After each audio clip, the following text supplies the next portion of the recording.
Assalamualaikum warahmatullahi wabarakatuh.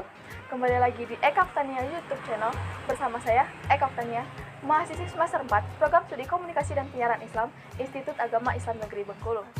Pada video kali ini, saya akan membahas materi tentang menggali ke bawah permukaan dalam reportase investigasi. Seperti biasa, sebelum kita masuk materi, kita bahas dulu apa itu reportase investigasi. Reportase investigasi merupakan peliputan berita oleh reporter karena adanya fakta yang tidak terbuka. Reportase investigasi digunakan untuk menguak atau membongkar kegiatan yang tidak transparan dan bersifat manipulasi, korupsi, maupun skandal. Itu tadi sedikit penjelasan mengenai reportase investigasi. Lanjut kita masuk ke materi, menggali ke bawah permukaan. Contoh menggali ke bawah permukaan atau menyingkap penyimpangan-penyimpangan yang ditutup-tutupi dapat kita simak dari cerita Edward Jane Friedlander tentang dua reporter harian Times, Tom dan Susan, yang telah bekerja di sana selama 2 tahun.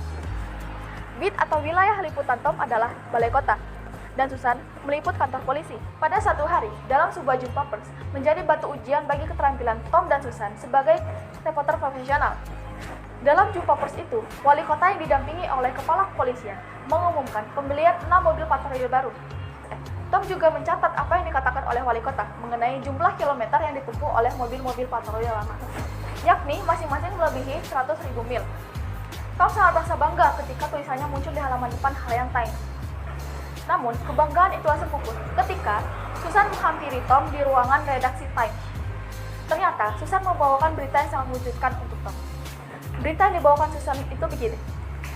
Ketika Tom sedang menulis berita jumpa pers di balai kota, Susan memeriksa mobil-mobil patroli lama di halaman belakang kantor polisi. Susan menemukan bahwa ternyata tidak ada satupun di antara 6 mobil patroli tersebut menunjukkan odometer lebih dari 65.000 mil. Kemudian, ketika Susan menelpon 3 orang polisi, mereka mengatakan bahwa mobil-mobil patroli lama lebih nyaman dan masih bisa digunakan dengan baik. Mereka juga merasa heran mengapa diperlukannya mobil-mobil patroli baru. Tom yang sudah merasa terkejut ketika mendengar cerita Susan, semakin terkejut ketika Susan mengatakan bahwa pembelian 6 mobil patroli baru itu dibeli dari Felix Larsen, seorang dealer mobil yang bukan lain adalah ponakan wali kota. Selanjutnya, menurut Susan, dalam daftar sumbangan untuk kampanye wali kota untuk 2 masa jabatan, diarsip dari kantor tata usaha, Susan menemukan nama-nama orang yang memberikan sumbangan besar untuk kampanye wali kota terakhir. Mereka adalah Felix dan Mildred Larsen, serta anak mereka yang berusia 3 tahun, Homer. Tom yang sudah terpengah duduk memisu ketika Susan melanjutkan ceritanya. Ketika Susan menelpon orang lain lagi, ia menemukan bahwa nama istri Larsen semasa gadis adalah Bummerhagen, dan 6 orang yang bernama Bummerhagen itu masing-masing menyumbangkan $500 untuk kampanye wali kota terakhir. Semua yang diceritakan oleh Susan telah dibuat berita oleh Susan untuk peliputan esok harinya setelah pemuatan berita Tom.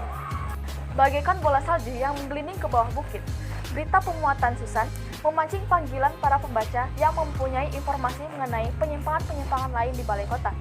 Jernih payah Susan yang menguak kebenaran tentang korupsi mencapai puncaknya ketika kepala kepolisian dan wali kota diseret ke meja hijau. Susan telah melakukan pekerjaan reportase investigasi yang hebat dengan menyusup ke bawah permukaan yang dengan mudah membuat Tom terlena. Di sini tidak ada main siponase-siponasean atau taktik-taktik berbahaya ala investigasi kasus Watergate. Di sini hanya ada ketekunan dan jernih payah Susan dalam menguak kebenaran. Dengan membandingkan sikap Tom dan Susan, kita dapat melihat siapakah yang lebih profesional di antara mereka berdua. Reporter yang ingin menjadi wartawan investigasi seharusnya melakukan pendekatan apa yang dilakukan oleh Susan. Objek reportase investigasi tidak ada bedanya dengan definisi reporter dimanapun, yakni ajukan pertanyaan sebanyak-banyaknya, fokuskan energi dan kreativitas dalam menguak kebenaran, kemudian jangan mau diberi jawaban tidak.